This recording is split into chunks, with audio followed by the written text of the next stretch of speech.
Nicole, thank you so much for being here. And thank you so much to Nova for sponsoring the Limitless Equation. It has been a crazy year, and the genuine support, and I've said this to you so many times, so it almost feels disingenuous as I'm saying it now, because I genuinely am just so grateful. I feel like as women, when we're going through really tough times and when other women kind of step up and go, I've got you, babe, which is probably your exact language, it just means the world. So thank you for being here today. Thank you to Nova for being such an incredible support to this initiative. I genuinely feel like we're making a really big difference to the industry. So thank you.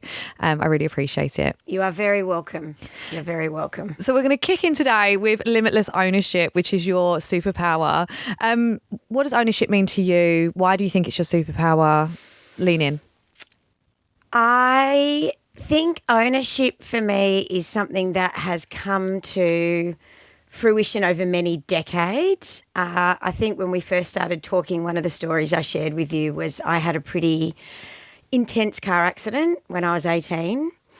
And I remember lying in the hospital bed afterwards. And I don't remember the exact thoughts that were going through my head, but I remember this moment where it was kind of either the victim mentality of why did this happen to me? How did it happen? I was the passenger. So literally, it happened to me. Or having this opportunity to say, no, I'm going to own my recovery. At one point, there was challenges around my mobility and whether I'd fully get that back. I'd had some pretty hectic operations to my face. 18-year-old girl, pretty vain, I do remember this moment of just sort of having that decision of finding the energy, I think, to have a really positive response to owning my own recovery and not allowing the person who'd been driving the car and the person who'd been responsible for the accident to own that part of my story. And it was a feeling, as I said, I don't remember the thoughts that went through my head. I just remember this feeling of I want to own this part of my story and I want to own what's going to happen next and how I'm going to recover. And I think from then it just created this sense in me of you can have a choice at any moment with anything that happens to you at any time. You can't control what happens, but you can control how you respond to it. And I feel like it was something that I feel very grateful for looking back now.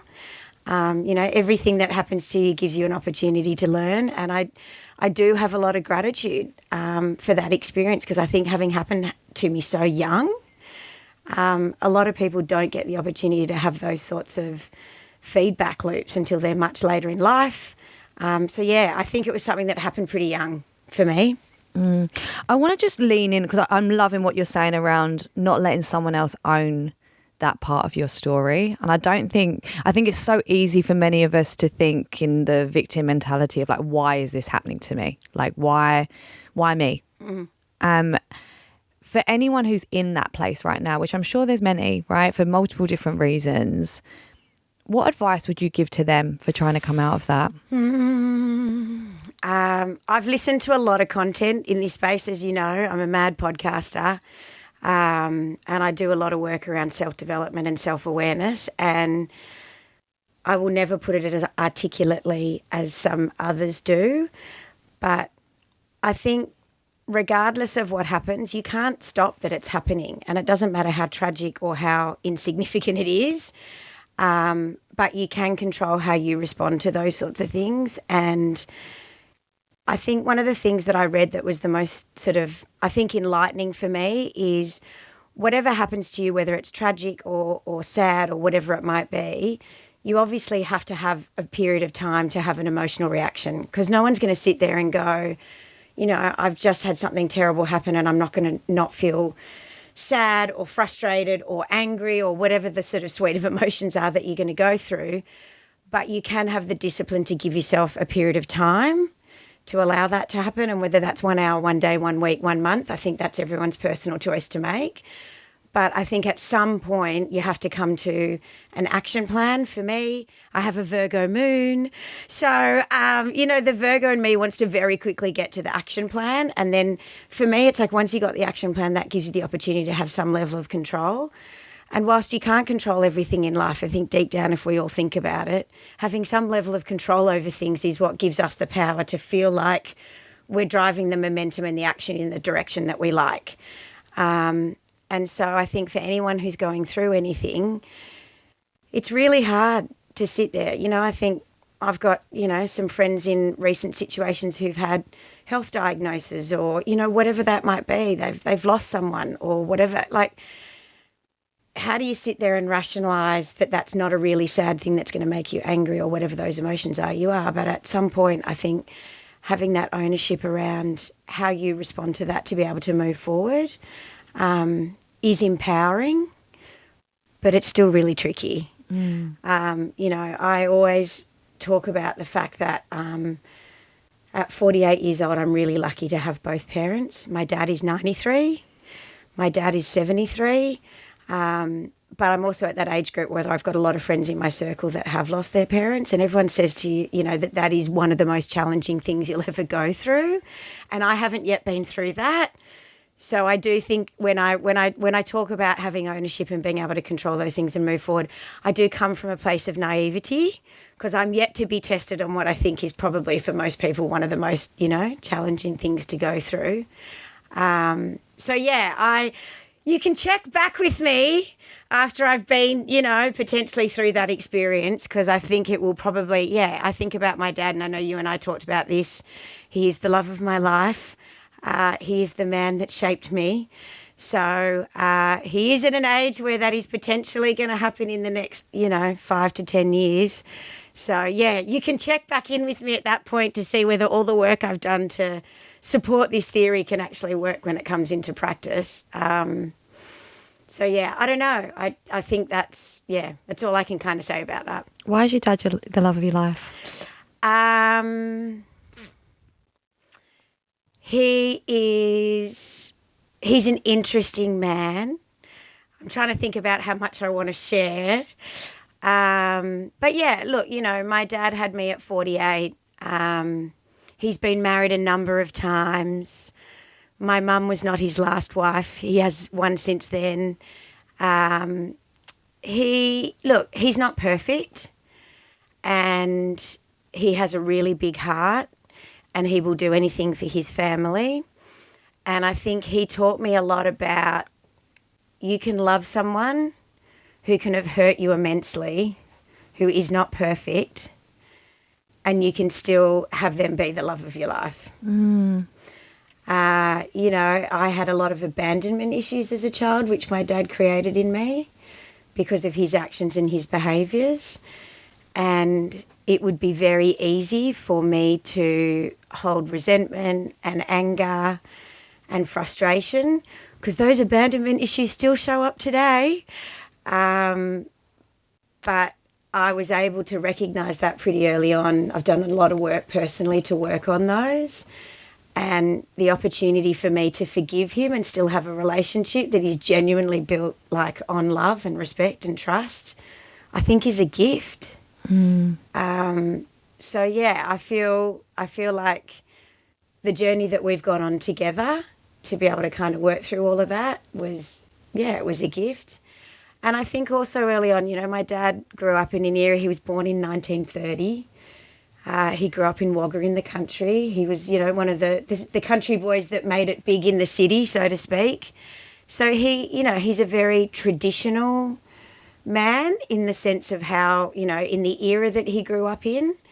But I remember as a kid sitting in the back seat and he would test me on spelling words that were not obvious, like chamois. Chamois. He would teach me on like spelling words in the back of the car, like when he was driving me to school. He was always testing me with maths equations. And, you know, now that I'm a parent, you can always, I think a lot of parents will agree that the car is one of the most important places that you have conversations with your kids. You're facing forward, they're facing forward. You're often not looking at each other. It's not an intimidating space, but a lot of great, you know, parent-child conversations happen in the car. And even though my dad was very traditional in the way that his marriages worked, you know, typically his wives didn't work, they looked after the children. He taught me very early on that, you know, I could be whoever I wanted to be. And I think it was, like I even look back and reflect on that now. And what makes me love him so much is it wasn't natural for him to sort of talk to me in that way. But I think he did see me as, and he gave me that confidence.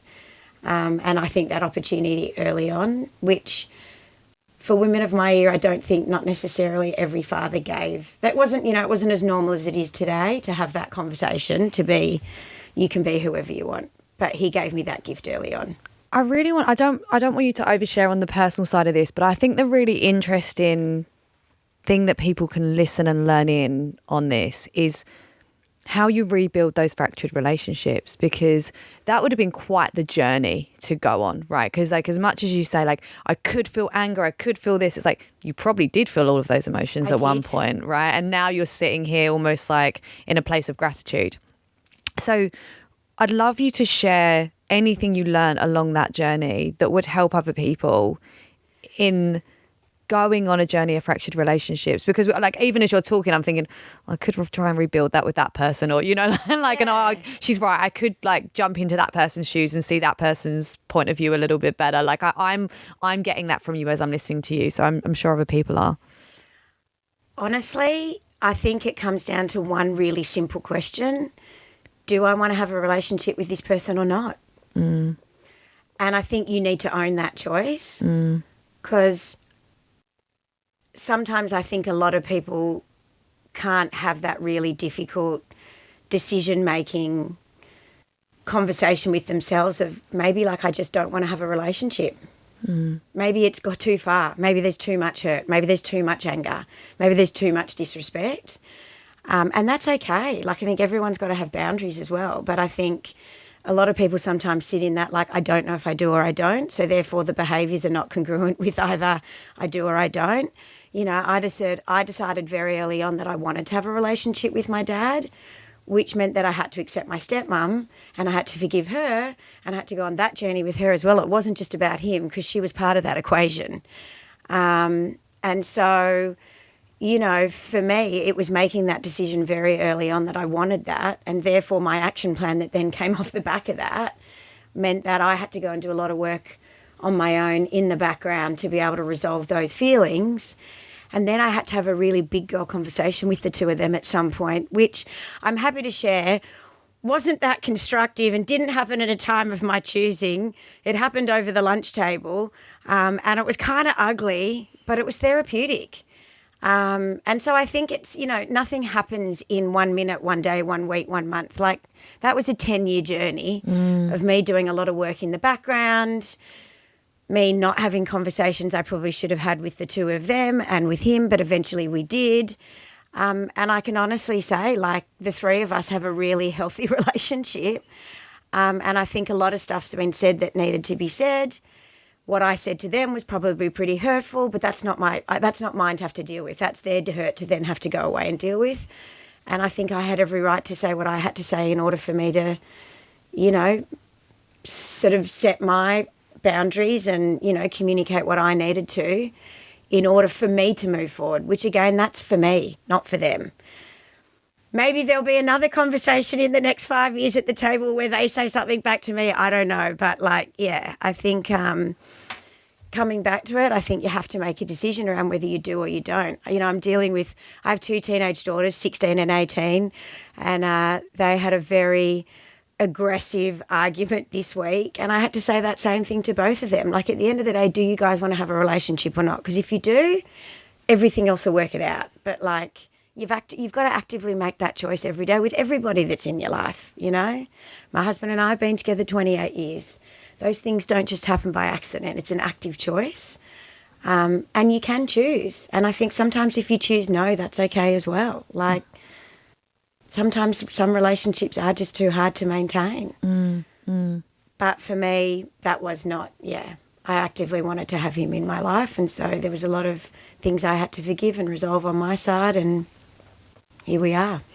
I love that. You're reminding me of one of the ways I make my decisions these days is very much of like, what does future me want me to do? Mm-hmm. So I'll when it comes to a relationship with someone, in the heat of the moment, it's very easy to be like, fuck this, basically. Like I'm done with this. And then I'll have the word with myself of how will tomorrow Chloe feel about today's behaviour? Yeah, well, more like in a year's time, who do I want to look back on and be in that moment? Like, who do I want to say I was? What behaviours did I want to say that I did? And that has been like a guiding light to me over the last couple of years of like, can I live with myself in a year's time for this decision? Will I be proud of this decision? Because I think in the moment it's so easy to just kind of like lead with emotion or step back. Totally. We're all human and emotions are what drive us, right? And I think, you know, I do a lot of mindfulness. I do a lot of meditation. I still lose my shit every now and then. Like I don't, you know, I think it's, yeah. You know, I think, again, one of those things I read really early on and one of those things that resonated with me is culture more and more so. And if I look at everything that's gone on, particularly in our industry and the way the world is at the moment in 2025, the world is pushing us to be human doings, not human beings.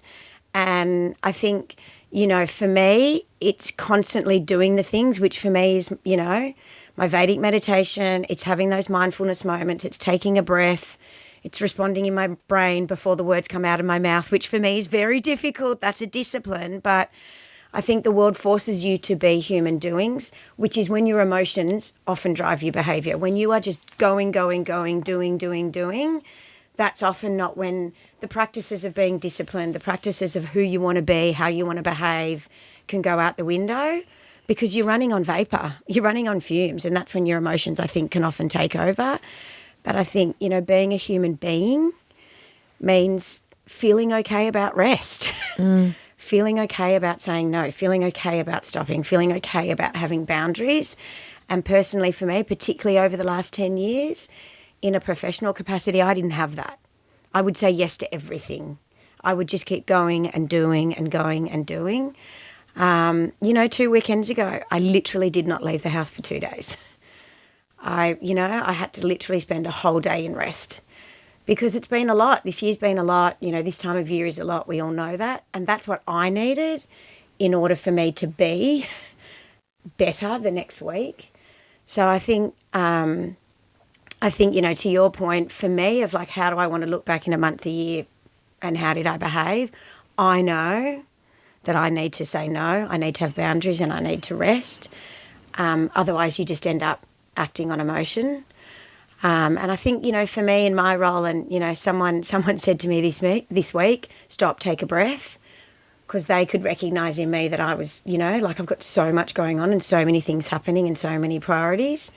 And no one needs to see me in my role busy and exhausted and, you know, making rash decisions. My job is to lead from the front of, you know, not showing up in that way. So I think everyone has to have their own practices around what does that look like for them to be able to do that. But I also think we need to go easy on ourselves. The more you do and the more busy, the more reactive you're going to be. And, you know, I think one of the pieces of work that I did probably 15 years ago now was I had a busy addiction. Like stopping for me was not, because the moment I stopped was the moment my thoughts kicked in. That was the moment my fears kicked in, my anxieties kicked in. So I just used to be busy all the time as a coping mechanism. And it was really unhealthy. And I think as women, we wear busyness as a badge of honour. It's a status symbol. It's an ambition. It's I can have kids. I can have a marriage. I can have a big job. I can have a social circle. I can have, you know, the nice figure and go to the gym and, you know, like, and it's not possible. And I think a lot of us, if we unpack some of that, is it's actually not having it all. It's actually just being addicted to being busy, because when you stop, that's when, you know, the fears creep in. So, yeah, I think I've had to do a lot of work around that too, that busy is not a badge of honour. It's a form of numbing, right? Busy is a form. It's an addiction, like every other addiction. Shopping addiction, alcohol addiction. It's a numbing of your emotions, and it's the suppression of thoughts and fears. In my experience, that's, you know, maybe not for everybody, but in my experience, that's what it was. From all the books, podcasts I've listened to, it's 100%, and from personal experience. I was the same, and I always had that feeling of if I sat down, I felt guilty. So I wasn't even enjoying my rest periods because it's like it was like a scheduled rest. Yeah, you're so lazy. Look at you just sitting there watching TV, and 100%. It's like you've had a very big day, but like I had no grace and no kindness towards myself. It was like my rest periods were just a time for me to beat myself up about not being busy enough. In my view, it was like go, then sleep. And I think there was a couple of things that started to show up in my household was I would resent my husband for him resting. And he's an active rester. Like, my husband will take a nap at any moment, at any time. But I would see that as like, how dare you? So it started to show up, and like we would have arguments over you're resting too much. It was a complete unwind that needed to happen in my head of, no, he has a very physical job. He's like that is actually what he needs in order for him to be able to show up the next day and be the best. And yet I was resenting him resting because he wasn't telling me not to rest. I was telling myself not to rest, and then I was it was crazy. So yeah, I think it also then creates a lot of resentment eventually because we do start to burn out and we start to feel tired. And for me, it was then affecting my sleep because I was like 150% from 6 a.m. till 10 p.m. Then I was not able to sleep, and then I was angry because I couldn't sleep. And then this is your body physically reacting to tell you you need to schedule more rest. I actually joined, there's a girl called Emmy Ray. She's an Aussie, but she's moved to Japan now. But she actually has, like a whole kind of program, but it starts with a website called The Rest Studio. And she has a whole lot of, like live sessions on demand, different sort of, things that you can do with her, because her whole mantra is rest should be an active part of your program. And, she created a whole lot of tools to give people the opportunity to actively rest, because most of us have lost the art of the siesta, or, there's a lot of cultures where rest has been built into the culture, but for us, particularly in the West, and I think particularly in Australia, it's not an active part of our culture. So it's crazy that she's now built a business around, like actively helping people to take restful moments or periods like in their day and their week. I've learned that about myself, and I've realised that I'm kind of on this, I call it a bit of a recovery journey at the moment. The recovery from the busy addiction. I hear you, sister, I hear you. But I find that I was always on, but because I wasn't resting, my on periods, I wasn't fully, I'm going to use your language around discipline. I wasn't fully disciplined when I was working. No. So it's like I'm working, but I'm scrolling, or I'm distracted, or I'm grabbing a coffee. And it's like all of this time as your brain is kind of like in overdrive working. But like, are you actually, like when you look back at your day, you're like, what did I even get done today? Yeah. And I think, I don't know, like if this resonates with you a lot, but over my career, I've had a lot of people say your 100% is most people's 150. And so I think, even though I knew I wasn't giving 100% because my brain was in so much overdrive and, not present and wearing out, how I showed up, like other people were still experiencing me as, being able to produce a lot or give a lot. And so I think that was really unhealthy as well, in the sense of people weren't necessarily saying that I was starting to burn out or being tired or being overwhelmed. I was still showing up in a way, but it was a really sort of unhealthy period, of my life around that. And I think it can be dangerous because, well, actually, what I'll say is I think one of the other things that I will openly admit, and probably a lot of people who work for me hear me say this a lot, if I'm in a meeting or something happens that distracts me, I will now actively say, hey, I need a minute to address this. I won't try and multitask anymore. I think one of the greatest reliefs that I've given myself in the last 2 years is admitting I can't multitask. It's actually impossible. So rather than being in a meeting and have a Teams thing pop up and me going, I need to respond to this because this is urgent, I will now sort of ask for permission in whatever meeting I'm in to say, hey, I just need to respond to this, because I think that's another dangerous thing that women do as well is And I do think people can notice. I think most of the time when you're multitasking, people know you're multitasking, but we try to pretend that like we should be able to multitask and be present in the meeting and respond to the text. And I think that's also something we need to give ourselves permission for. Like there are things that happen that you need to kind of do offline or, you know, give yourself attention to do. But I think, again, we're sort of in this doing culture of like, let me pretend I'm doing 2 or 3 things at once. But you can't. The brain physically cannot multitask. Like it's scientifically proven. I certainly can't. Yeah. I can drive and do my makeup though. I want to talk to you about your self-awareness journey, because I feel like everything we're talking about and the ownership of owning who you are starts with knowing who you are. And I was speaking to my therapist like 2 years ago, and she kept asking me the question, who are you? And I was like, I don't know, like leave me alone. And I didn't realise how important it was to be able to answer that question of actually knowing who I am, so that I could then question, do I like who I am, and kind of get to that core of really understanding me as a person. And it's now helping me in every layer of my life, in an embarrassing way to admit, that I now know when I'm hungry more, if that makes sense. Like I've got such a deeper connection with me, that now I'm like, I'm almost proud of myself because I'm hungry. Whereas I could go the whole day without eating because I was so disconnected from what my body needed, from what I was thinking. Whereas now I'm like, oh, I need breakfast. And it's embarrassing to admit, but I don't think it's uncommon where I was at with that deep disconnection. No, and I think, you know, when you do start to read, whether it's Vedic text, Buddhist text, you know, any of that sort of I don't know what Vedic. You keep mentioning this. You've got to tell me more. Sorry, give me. It's an Indian methodology. Okay. Yeah. So we can talk about it in detail at another time. But yeah, it's a form of meditation. There's lots of different forms, but it's the traditional sort of Indian. And why do you love this one so much? I like this one because it's built around a personal mantra that you get given, which is typically to do more so with your age. So you will typically be given by a guru your mantra, which will probably be the same as someone who's a similar age to you. So it's not necessarily personal to you as an individual. But for me, who does have a very busy mind, I've tried a lot of different forms of meditation. And I like this because it's a mantra that you repeat repetitively for a minimum of 20 minutes. And so for me, it gives me an anchoring. So, yeah, it allows me to drop, you know, below consciousness. It's, and it's the one that I found the most successful for me. Thank you. I'll be trying that. Different, yeah.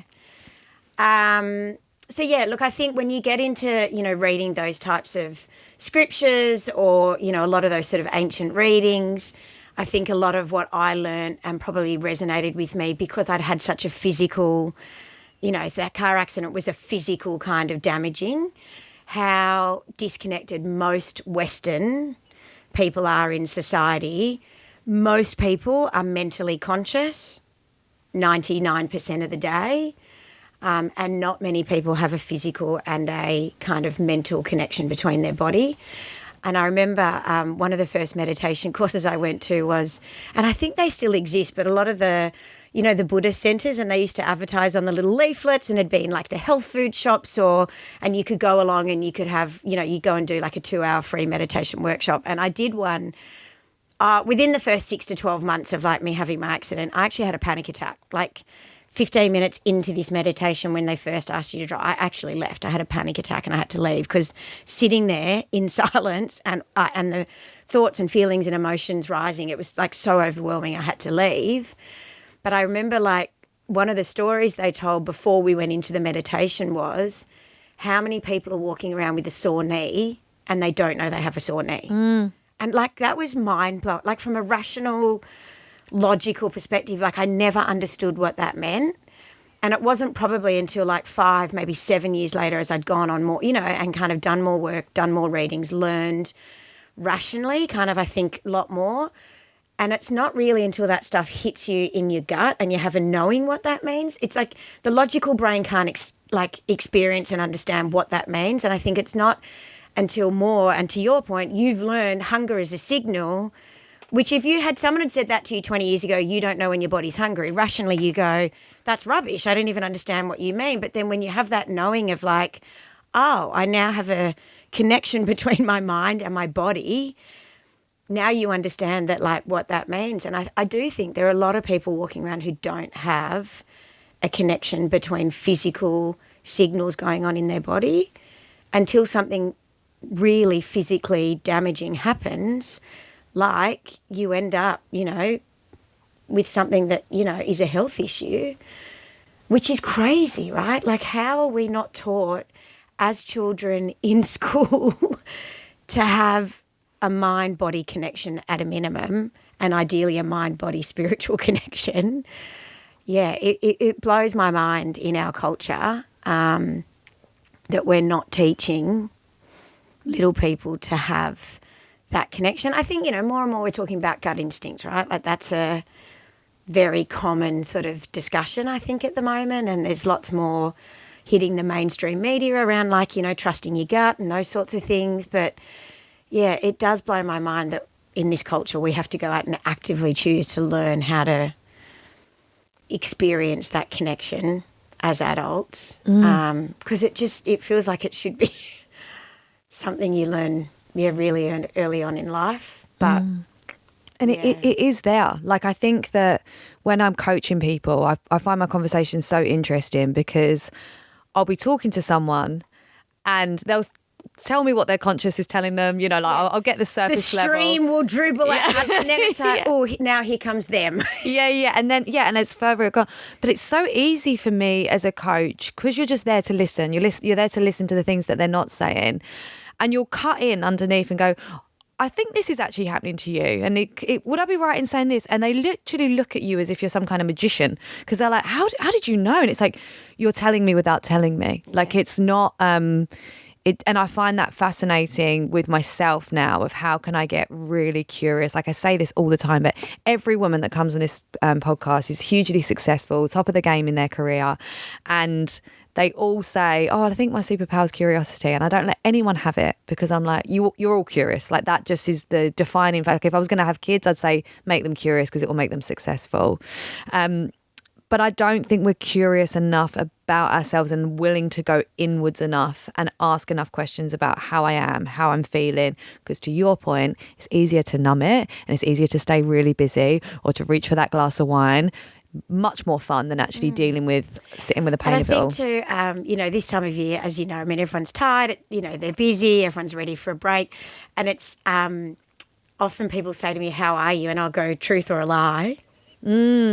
And it's interesting how many people respond with a giggle of like, just give me the lie. Yeah. And I think, are you okay day? Amazing. Great to sort of bring that into the vernacular of everyday conversation. But often people don't really want to hear the answer of how are you? Or are you okay? Like, we're conditioned to just be like, good, great, thanks. How are you? Like it's an automated, conscious, unconscious answer. I've been advocating for a while to try and bring in across the industry an "Am I okay?" day, where people have to actually ask themselves. Like, because I think we're getting better at the "Are you okay?" conversation, but like we need to take some self leadership when it comes to checking in with ourselves and going, "Am I?" To your point the other weekend of being able to go, I'm going to spend all weekend indoors because I need that right now. If you hadn't done that, you probably would have cancelled today because you would have been so burnt that we wouldn't even be sitting here. Do you know what I mean? But I think it takes experience for us to kind of go, I need to stop now because otherwise I'm going to get sick later on. And also too, I think, Nova has an amazing program around this, but I think, also feeling okay no matter what level of the organisation you are, to send a note to your manager and say, hey, I just need a day today. And I think the more organisations that bring that in as part of their program and part of the employee benefits is fantastic. And I think more and more organisations are. But I also think it's embedding that into the culture of it, like then being able to send that email and not have to be questioned the next day as well. Like I know when people say that to me, I don't even go there of like, tell me why you weren't okay. I'm just like, you'll tell me if you need to. because I think it's allowing that whole kind of dialogue to play out in a way that's like, I'm not necessarily going to have to explain myself either. Because I think, everyone sometimes just needs a day. Yeah, absolutely. Just need a day or a half a day. I want to talk to you. We've stepped into career territory, and I want to keep you on that because you're a bit of a badass when it comes to work. And I just find you very, I think you'd be such an interesting person to work with in terms of your strength. And I want to talk about owning your career and what advice. We have such a variety of people that listen to this. So, by the way, so we've got like your CEOs listening and everyone kind of supporting each other, right through to more junior people in the industry. So you can talk to both audiences and be quite broad. But when it comes to owning your career and stepping up and getting what you want out of your career, what have you got? What advice have you got for people?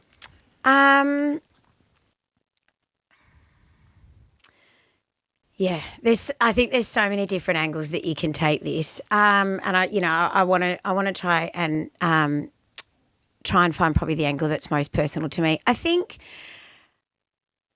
early on, I don't think I had a plan.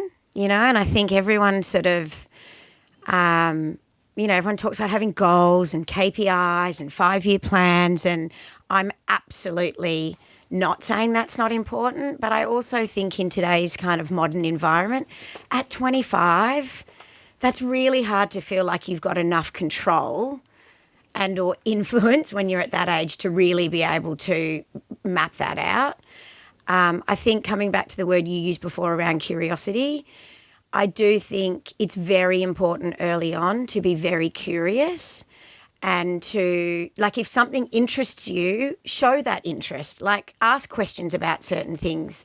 Put your hand up for opportunities. I know for us, we do a lot of work around sort of mapping out capabilities and, regardless of what level you are, for example, in our sales team, the capabilities don't change. It's just some are relevant to different levels of jobs and you need to have a different level of competence against each different capability, right? So, if you're a more junior person in our sales team at the moment, you might not be required to have to do a presentation to a client because that's not within your current, requirement, but at the next level it is.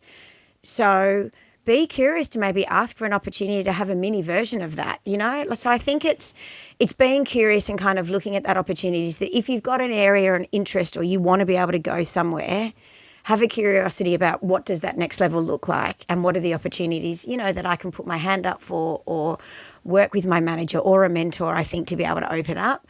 I remember early on, there's not many things I said no to as well. When I look back, I don't know that I would give that as advice now, having kind of the experience and the conscious, consciousness I have. But at that point, that worked really well for me. Like, there were lots of things I stepped into that I wasn't necessarily sure I was capable of doing. And I know a lot of people talk about imposter syndrome, and I resonate with that, but that never resonated for me. I always I was excited and energized by things I didn't know. I don't know why. I mean, don't get me wrong. I always had fears and, I felt insecure and those sorts of things, but I never deeply, deeply felt like I was in a situation where I felt like an imposter. So naturally, I don't know if I was lucky in that sense that my personality and, I almost felt more energized and excited about things I didn't know.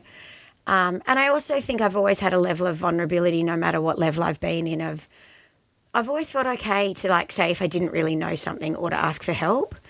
And I think particularly, my early career was in publishing. So there was, it was quite it wasn't as male dominated as other parts of the media industry. There was always a lot of women around. There was always a lot of women in kind of management roles. So I don't know if that was also something that was unique to my experience as well. And maybe that allowed me to sort of feel that I could be a little bit more vulnerable and ask for help. But I do think definitely, to your point, I think being curious is important. And I think, as a manager, that's such a behavioural trait that doesn't exist everywhere. And I think it stands out. Like, people who put their hand up, ask for opportunities, ask to be curious. It sounds really simple, but you do stand out, I think, from a lot of other people. What other things do I think? I do. Yeah, I think, for me, I've always been very curious about the future of our industry. I think very early on I understood where my passion points were. And I think, I'm very clear about what I now feel like my value can be in the industry. And I think no matter what part of your career you're in, I do think understanding your own personal value and what you can contribute is important. Yeah. Yeah. If you could go back and do it all again, oh my goodness, what would you do differently? Ooh, good question. And I don't say that as someone, you don't come across as someone who sits with regret, right? Like I feel like you're very much someone who kind of learns from experiences and has the mindset around like, I wouldn't be me if these, bad things have happened, but I wouldn't be me if they hadn't. So it made me who I am today. So I don't say that with any, we're good. I don't say that with any intent behind it, but I just, for people listening. Yeah, I think on reflection, I haven't always been as confident in every situation with every person. So I think I build relationships easily. And if I look back in different environments I've been in where I've either had to, work with a cross-functional group of people, I tended to be more confident and capable in environments where I had a stronger relationship. If I didn't have the relationship, I showed up a little bit differently. And I think upon reflection, that was probably a bit of a fear of not feeling confident that if I didn't have, that relationship with someone, that I couldn't voice my opinion or have a point of view with as much kind of confidence and capability as if I'd had the relationship. And I think upon reflection that, that it's not that it wasn't good. I just think it's something I could have done differently. Yeah. That kind of ties into self-belief. You're coming, obviously, I'm interested where you would say I feel like now you'd probably say you're in a position of strong self-belief. Where are you in your journey? Yes. Yeah, I think I feel, I have a good, healthy sense of belief. I still have doubts and fears because we're operating in a macro environment at the moment in our industry where there are unknowns. It's not an easy ABC 1, 2, 3 environment. The world is changing. The pace is fast. So it's not a lay down kind of methodical approach to success anymore. It requires test and learn and innovation and, those sorts of things. So I have self-belief in my ability to navigate complex environments and structures and, those sorts of things.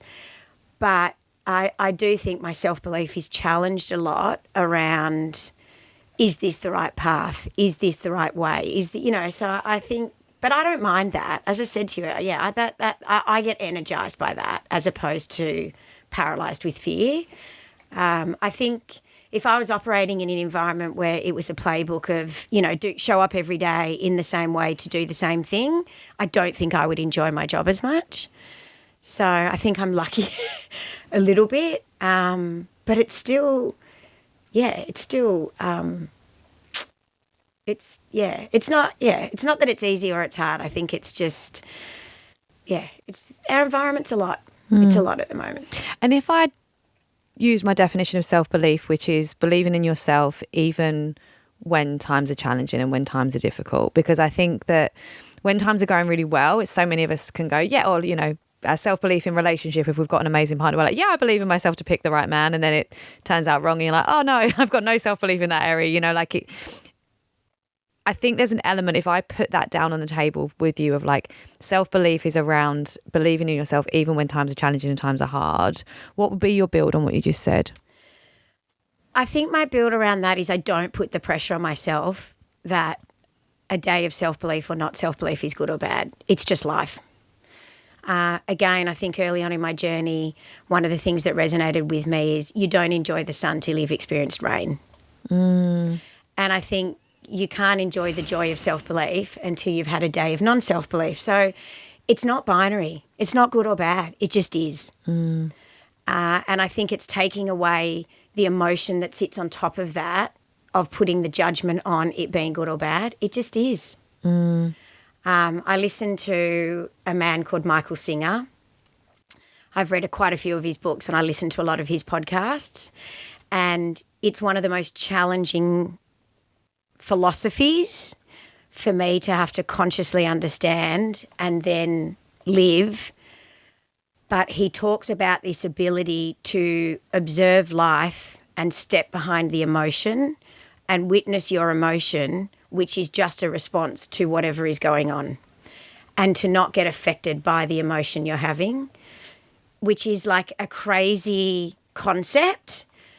And I've got a, current personal kind of behavioural pattern that I'm trying to work through at the moment. And it's so tricky to have something happen in your life, your emotions respond to it, which are very natural, and then to step behind the emotion, not get caught up in it, witness the emotion, witness the behavioural pattern that's creating that emotion, be able to articulate it, and then rewrite that belief so that you can change the emotion to that response next time it happens. But it is possible. And so I think for me with that self-belief, that's one of those areas that I was able to tackle quite early. I think my beliefs in my self-belief are quite healthy. So I don't get as emotional if I'm having a day of doubt. It just is a day of doubt and it is what it is. I don't get kind of frustrated with myself, or I don't get annoyed that you're like, I'm having a day of doubt. It's a day of doubt. It's okay. You said that you've got a behavioural pattern that you're trying to work through. Don't worry, I'm not going to ask you what it is. But I'd like to know how you found out that you've got a behavioural pattern that you need to work through. Did someone tell you, or did you find, how did that come about? Because the same thing would keep happening. I would be having an emotional response that was making me feel shitty about myself. And ultimately, when you see something happening over and over and over again, this has taken me 20 years to observe and recognise it. I just thought it is what it is. It's that thing that's happening that's the problem. And eventually after 20 years I went, oh, no, it's my response to the thing that is the opportunity for me to change my belief pattern to allow me to not respond to that subconsciously. Oh, yeah. So, yeah, I think, the brain is an efficiency machine. It is constantly trained to respond to stimulus in the fastest way so that you can get to the next thing. I think what we don't realise as human beings is how many patterns are created, between the ages of 5 to 15 because of situations that have happened. And so every time that situation happens when you're 35, your brain responds to how your 5-year-old self did, because that's what you taught yourself to do and you don't even know it. So I think if anyone is having responses to situations that they don't like or don't make them feel good or whatever that sort of negative response is, it's going back and kind of working out, is there any, sort of similarity to that? Because it's not your problem and it's not your fault. It's just your brain efficiently responding to situations in the same way. A lot of, you touch the hot stove, it hurts, you don't touch it again. It's the same thing. Your brain's just going, situation happens, either do or don't do this thing, because that's what it's been taught to do. But I don't think we see emotional responses in that way. I think we think it's like something we can't control, but you can. I need more. I need more. And I'm laughing as I'm doing this with you because obviously we're both obsessed with the woo-woo world. We're obsessed with self-development. I don't think there's a podcast or book that I haven't listened to, read. And I feel like some people listening to this will be like, this is so far removed from how I live my day-to-day life. What's one, in terms of what you've just described, where would be the starting point for people?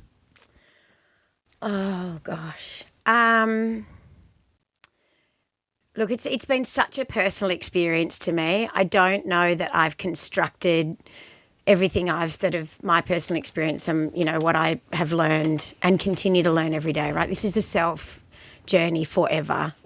I don't know that I've articulated it enough yet in my own brain to be able to put it out as a curiosity for someone else. I think probably the one place to start is, like you said earlier, journaling is the same as verbal journaling is what you're experiencing when you're coaching someone, right? You ask one question and you just get a diatribe, which is essentially the brrrr that comes out. For me, if I have a curiosity that maybe I've got a belief about something that was a pattern ingrained in me very early on, I had a fear around money. Let's use something that's, pretty, I think a lot of people, through an experience I'd witnessed as a child, I had a fear that money was easy to come by but easy to lose, and so it took me a long time to realise that underlying belief around money was driving a lot of my behaviours. And, I sort of had this thing, I was like, oh gosh, I feel like I've got an unhealthy thought pattern going on, but I can't work out what it is. So, you ask yourself the question and you just journal. Sometimes I will write 20 pages. Sometimes early on when I started journaling, I would write, hello, my name is Nicole. Hello, my name is Nicole, for 6 pages before I could actually unlock that next level of, and eventually it's all within you. It will pop out. It just will. I think a lot of people will use meditation to create that mental quietness and space to allow that stuff to pop up. Some people will journal. Some people will get a therapist. I think everybody's got their own way of getting there, but I think if you genuinely do think you've got a belief that you want to unpack, your soul knows, your subconscious knows. You've just got to get your conscious out of the way to get to the subconscious to allow that pattern to pop up and whatever that belief is. So I think you just got to be curious to try different methodologies to be able to get to that answer. And different things work for different people. One of the things, particularly at this time of year, I haven't journaled in 2 months. So you probably will after today. I'm talking about this stuff and I'm, saying it's so powerful and it's a part of my, my kind of everyday, when I still get busy and stop doing the things that I know that allow me to be my best self. And that's my human experience, right? At the moment, I'm a human doing, not a human being. And that's life too, But I think another important concept for me, I can't even remember who it was that I was working with at the time, but one of the most powerful things that I have learned to give myself permission, I used to have a very all or nothing mentality. I'm either going to the gym for an hour or I'm not going. It's a win or a lose. One of the most powerful concepts that I built into kind of my belief pattern was all or something. I like that. Journaling for 5 minutes, normally when I journal for 20, is better than not journaling. Going for a 10-minute walk is better and okay and a win if I can't go to the gym for an hour. I think I used to have a very rigid black, white, binary, win, lose, yes, no mentality around things. And then I would punish myself if it was a nothing. If I didn't get to the gym, I'd feel bad about myself. And I think changing also a little bit of that mentality of all or something. So for me at this time of year, I'm not going to the gym as much. I haven't walked my dog once this week. I'm having a really busy week and that's okay. I'm not punishing myself, where if this was like me 5 years ago, I'd be feeling really bad about myself. All or something. I love that. And I felt a bit emotional when you said that, because I started this podcast up originally for really selfish reasons, because it wasn't even meant to be recorded. I just wanted to learn from really great women around me. That was literally, I was like, I'm going to have 10 conversations, and I'm sitting there and you've just said all or something. And also the whole time you've been talking, I'm like, we've got so much in common. I'm like, oh my God, I need to spend more time with you. But I took that deeply in me and felt that and was like, I'm going to use that. I need that. And I just had a bit of an emotional moment of like, this podcast is serving its purpose of like what we're trying to do, of like helping people. Like, I'm 35, learn from your experience and put that in the ears of everyone else. And I just felt a bit emotional then. Like, I can see why everyone's taking so much from this, because you opening up and being so honest and so vulnerable today, I've got so much more from it than you even know. So thank you for doing that. I've got two last questions. One of them you know, which is Limitless Woman. But the first one I'd like to ask is, you said that everything's chaotic at the moment. We're in here. It's a moment of pause. It's a moment of reflection. And I genuinely believe, especially with your level of self-awareness, that we're our own best coach. I just want to hear you coach yourself right now. Like, why did you need to come to this room today and do this? And what are you here to tell yourself? Ooh, good question. I'm going to need a minute on that one. Why did I come here today, and what is it that I need to tell myself? I think even that all or something reminder for me, whilst I know it, I forget it sometimes too.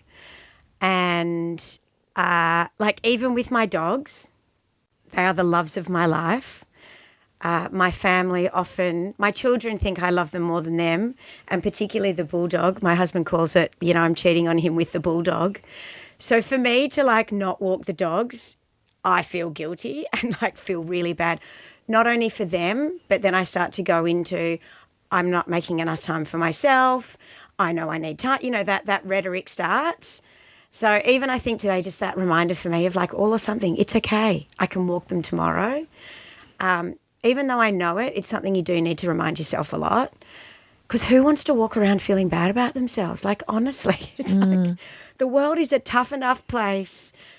Cost of living, like, the world is, it's a tough enough place. So I think, probably even for me today, that reminder of all or something, particularly this week, is probably something I know, but I do need to constantly remind myself. Mm-hmm. And tomorrow's another day. I can get up and try again then, You will get walked tomorrow, dogs. Thank you. Your Limitless Woman, who would you like to celebrate? This one's going to make me emotional, but Prue Cox, who currently is not working in the media industry, but she is a very, very dear friend of mine. We met working together at KidSpot in about 2012. And we have a very special friendship. We started as work friends, and we're now very close friends. Our families are friends, our husbands are friends. But I'm going to celebrate Prue because I think she had a lot of belief in me, and I think she taught me a lot about myself. And I think, she's taught me a lot about friendship over the years. So, I'm going to celebrate Prue. Women that teach you about friendship, like the new rhetoric around your friends being the loves of your life. I'm going to use your language, the loves of your life. Like, that is not celebrated enough. Like, I love that we're moving into an era where friendships, true friendships like what you've just described, are celebrated, because they mean just as much as the romantic relationships, as the family relationships. And I love that they're being brought into the spotlight. So thank you for celebrating her. Genuinely love you. Thank you. Thank you so much. This has been amazing. Thank you. You're welcome.